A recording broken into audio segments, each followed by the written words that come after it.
Welcome, this is Context Channel. It is on May 29th, 2023. I want us to put into context the arrival of Russia's Foreign Minister, Mr. Sergei Lavrov. Here, Mr. Sergei Lavrov arrived in Nairobi today to discuss with our government on areas of mutual interest. Our countries, both Russia and Kenya, can cooperate to develop. And if you realize, if you've been following Russia's model of development and interaction with other countries, it always insists on mutual development.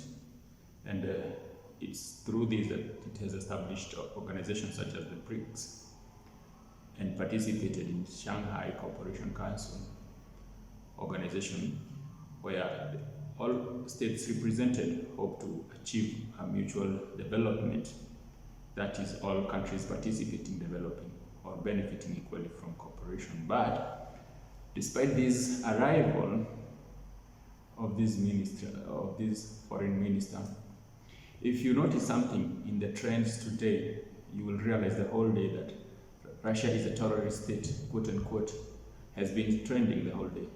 Sometimes the first trend, sometimes the second trend. And everybody could be questioning, is this organic? I mean, are Kenyans interested so much in Russia or in the ongoing Russia-Ukraine war that they've been airing their views concerning it? Not really. I haven't seen us in the online space participating in that debate that much. Is Russia's ongoing special military operation in Ukraine something that is in the fingertips of every Kenyan? I don't think it is. I've been following trends in our social media throughout this week and even the entire month, and I've noticed that some of the things that are bothering us as Kenyans include the finance bill. There has been heated debate concerning this finance bill, with people airing different views. Some saying it is terrible, draconian, ill-timed, and among other things. The other thing that is happening is Mungiki, the rise of this terror gang that we all don't like. Somebody decided to resurrect it by arresting its leader, who seems to have been preserved for activation that's happening. And that's another trend that has been going on. Another one that has been going on is the cost of living. We've all been concerned about the cost of living because we live here, and if everything is expensive, everybody gets worried. But despite all that, why is the trend about Russia being a terrorist state trending, and why is it trending today?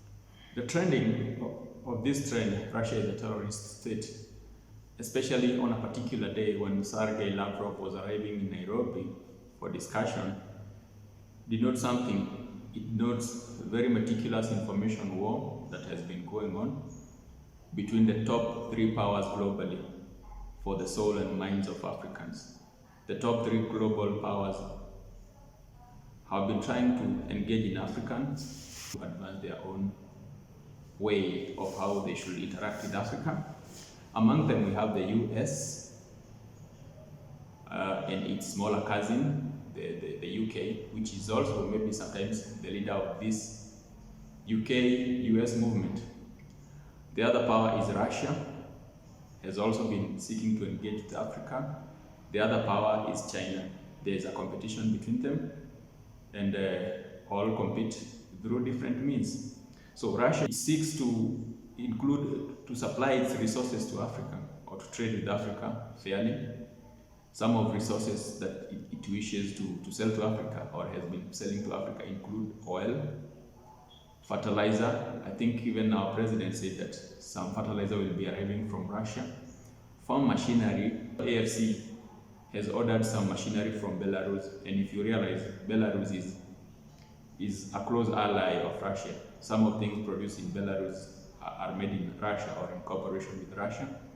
And technology, if you realize, Russia is a technological superpower. Like, it has been for some time, really, the only country that had rockets to take people, astronauts to the space station. It used to take even American astronauts.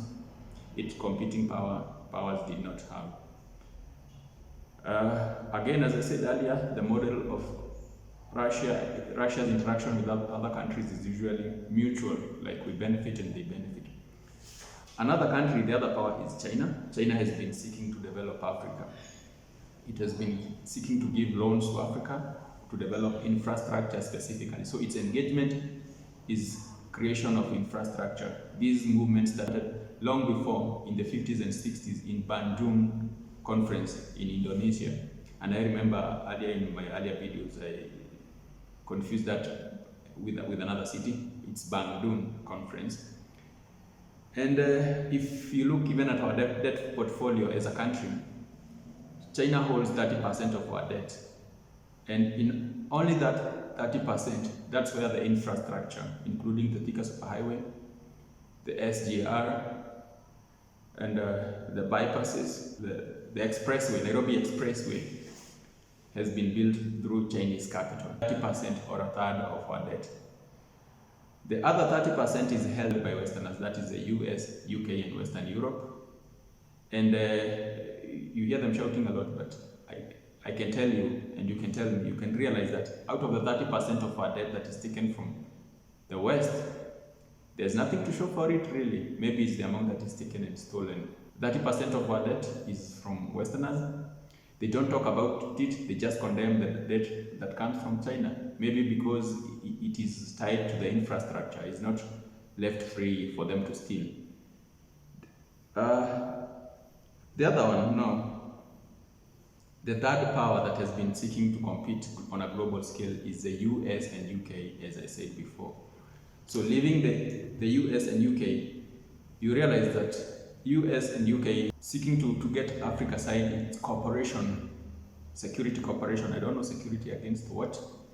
And you will remember in Africa US Summit, Lloyd Austin, Secretary of Defense, talked against Africans trading with the Chinese and the Russians, and instead emphasized that the only cooperation that should exist is between Africa and the US and should only be aimed at fighting terrorism. So we should remain in Stone Age and remain worried concerning terrorism. We don't know where this terrorism comes from. Now, the UK promises just neocolonialism. There's nothing else. They don't bring oil, they won't bring oil, they won't bring resources, not fair trade.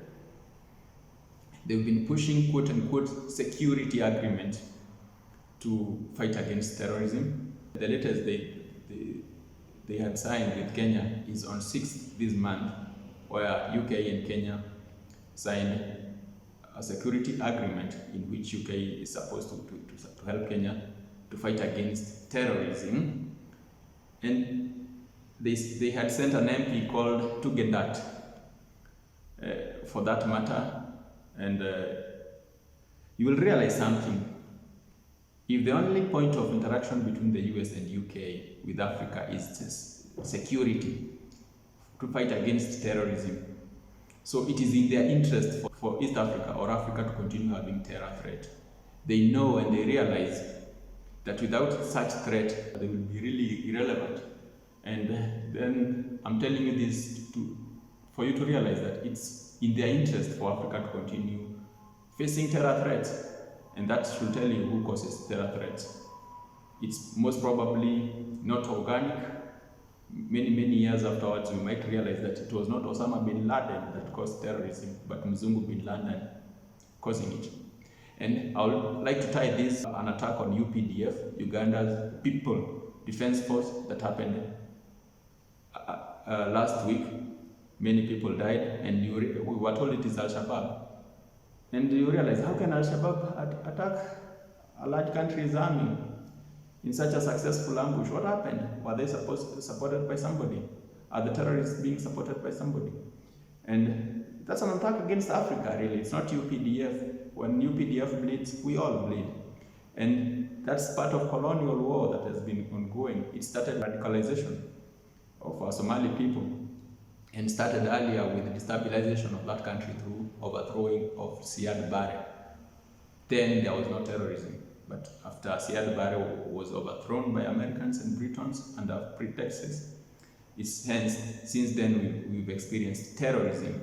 And now to fight that terrorism, we are told we have to sign some security agreement and avoid developmental cooperation. So that explains everything. The fact that Lavrov arrived today and the top trend has been Russia is a terrorist state.